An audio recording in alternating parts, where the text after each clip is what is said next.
(2022년 2월 25일) 금요일 누가복음 16장 1절로 18절 말씀. 또한 제자들에게 이르시되 어떤 부자에게 청지기가 있는데 그가 주인의 소유를 허비한다는 말이 그 주인에게 들린지라. 주인이 저를 불러 가로되 내가 내게 대하여 들은 이 말이 어찌미뇨. 내 보더니를 세마라. 청지기 사물을 계속하지 못하리라 하니, 청지기가 속으로 이르되 주인이 내 직분을 빼앗으니 내가 무엇을 할꼬. 땅을 파자니 힘이 없고 빌어먹자니 부끄럽구나. 내가 할 일을 알았도다. 이렇게 하면 직분을 빼앗긴 후에 저희가 나를 자기 집으로 영접하리라 하고, 주인에게 빚진 자를 낱낱이 불러다가 먼저 온 자에게 이르되 내가 내 주인에게 얼마나 졌느뇨. 말하되 기름 100마리니이다. 가로되 여기 내 증서를 가지고 빨리 앉아 50이라 쓰라 하고, 또 다른 이에게 이르되 너는 얼마나 졌느뇨. 가로되 밀 100석이니이다. 이르되 여기 내 증서를 가지고 80이라 쓰라 하였는지라.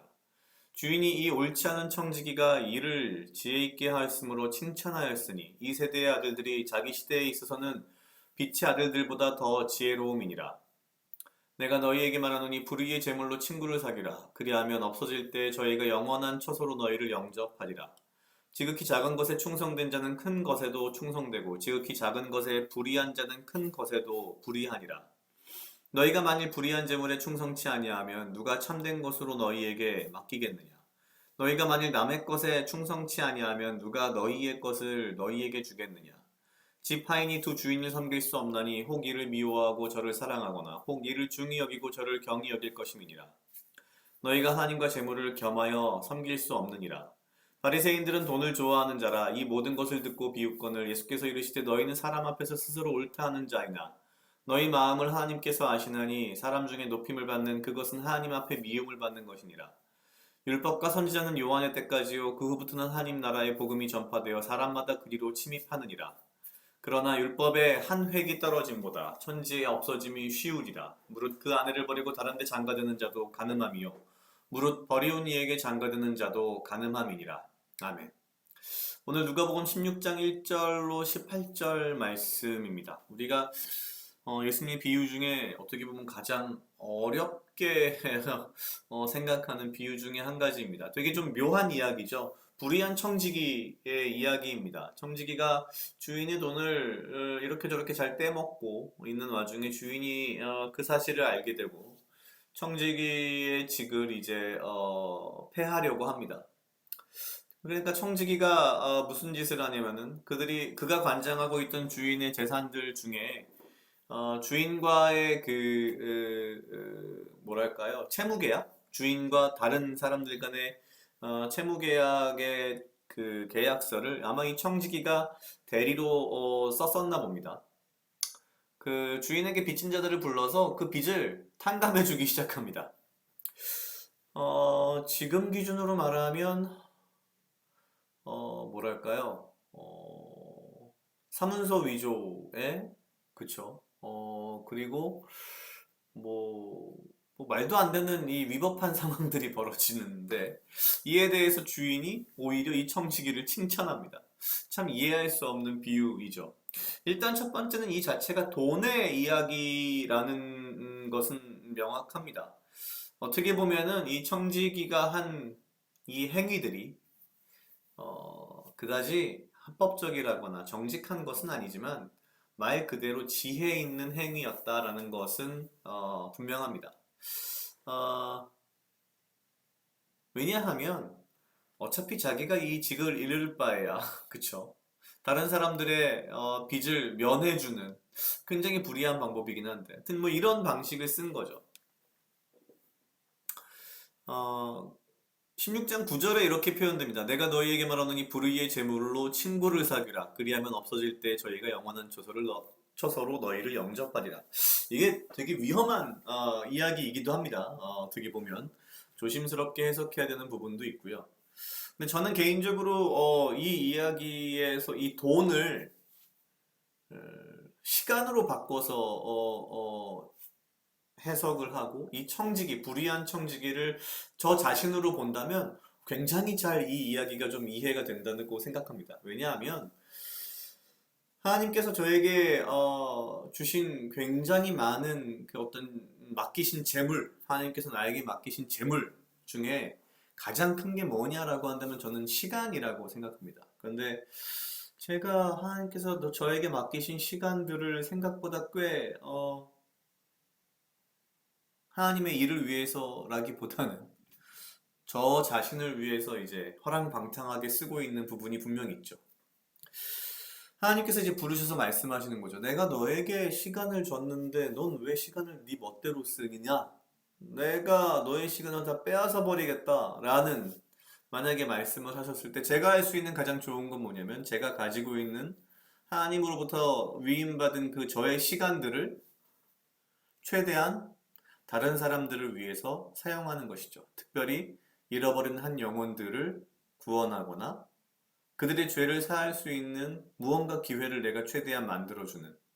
어찌 보면 지금 오늘 이 불의한 청지기는 약간 그런 의미로 이해가 됩니다.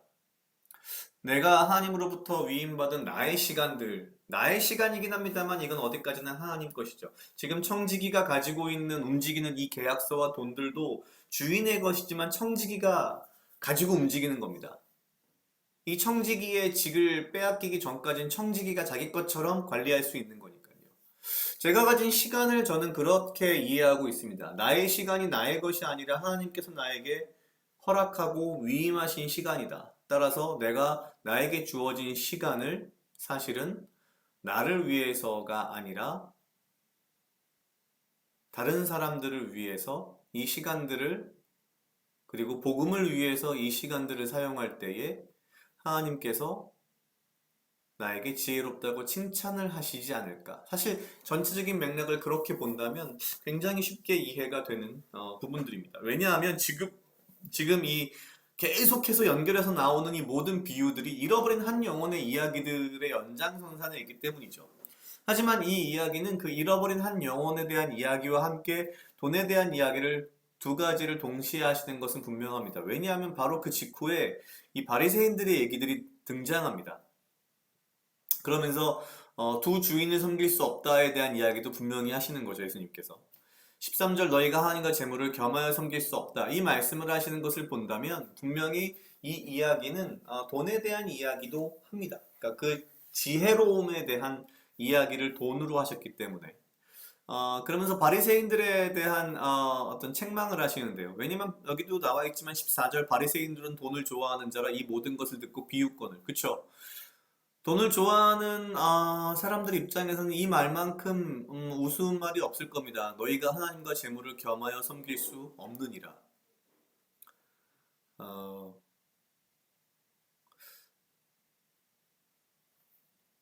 사실 이 그 하나님과 재물을 겸하여 섬길 수 없다라는 이 말은 여러 군데 어떻게 보면 등장을 합니다만 사실 바리새인들은 이 당시에 율법을 그리고 하나님을 섬긴다라고 하면서도 사실은 어, 종교적 특권을 이용한 재물에 탐닉해 있는 정확히 말하면 재물을 섬기는 자들이었습니다. 그래서 이들의 그 잘못된 그 율법에 대한 뭐랄까요? 이해라고 말하긴 뭐하고 율법을 남용하는 거죠. 그것을 이야기하시기 위해서 쭉 말씀하시는 그 다음의 내용이 그런 겁니다. 16절 율법과 선지자는 요한의 때까지요 그 후부터는 하나님의 나라의 복음이 전파되어 사람마다 그리로 침입하느니라. 17절 그러나 율법의 한획이 떨어짐보다 천지에 없어짐이 쉬우리라. 이게 무슨 뜻이냐면은 율법의 때는 선지자와 요한의 때까지고 이제는 예수님이 오셨기 때문에 복음의 때가 왔다라는 말씀을 하시면서 하지만 그러나 율법이 폐하여지는 것이 아니라 예수님께서 오심으로 복음을 통하여 율법이 완성된다라는 말씀을 하시면서 이 바리새인들을 책망하시기를 18절 무릇 그 아내를 버리고 다른 데 장가드는 자도 가늠함이요 무릇 버리운 이에게 장가드는 자도 가늠합니다. 이 갑자기 이런 말이 등장하죠. 이게 뭐 돈 얘기 나오다가 비유하다가 막 돈과 겸해서 섬길 수 없다 하다가 바리새인을 혼내시다가 왜 이러냐면요. 당시에 예를 들면 이 율법에 따르면 원래는 이혼을 못하게 돼 있습니다만 모세가 인간의 연약함을 알았기 때문에 정이 안 되면 뭐 증서를 줘서 이혼을 할 수도 있다라고 얘기를 했지만 이거를 이제 이 당시에 바리새인들과 율법사들이 이걸 엄청나게 악용을 해가지고 한쪽 파는 뭐 아마 맘대로 이혼할 수 있다. 한쪽 파는 뭔가 절대 안 된다. 뭐 뭔가 이런 식으로 자기들 나름대로 율법을 이용해서 자기들의 어떠한 권위와 권력을 만들어 그걸로 부를 채워간 사실은 그 모든 것이 다 틀렸다라는 것을 사실 말씀하시기 위해 너희들은 율법이나 하나님을 섬기는 게 아니라 돈을 섬기고 있다라는 책망을 하시기 위해서 28절 이혼에 대한 얘기가 나오는 거죠. 오늘 누가복음 16장 전반부를 전체적으로 보면 떻게 보면은 제 개인적으로는 앞에서 이야기했듯이 내가 나의 시간을 어떻게 쓰고 있는가에 대한 첫 번째 생각 그리고 내가 정말 돈에 대한 탐욕, 돈에 대한 욕심, 돈에 대한 집착을 얼마나 내려놓고 하나님과 복음과 말씀에 더 오히려 집착할 수 있는가에 대한 그런 고민들을 조금 해보는 그런 말씀이었던 것 같습니다. 각자 2분 정도 묵상하시겠습니다.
다 같이 기도하시겠습니다. 하나님 아버지 감사합니다. 주여 이 하루도 나와 동행하여 주시옵소서. 주님, 나로 하여금 사랑하게 하시옵소서. 아버지여, 나를 헤아려 하는 그 어떠한 무리들로부터 나를 지키고 보호하여 주시며 내가 오직 주님 주시는 지혜와 명철로 이 하루를 살아가고 나에게 필요한 건강과 육체적 강건함을 허락하여 주시옵소서.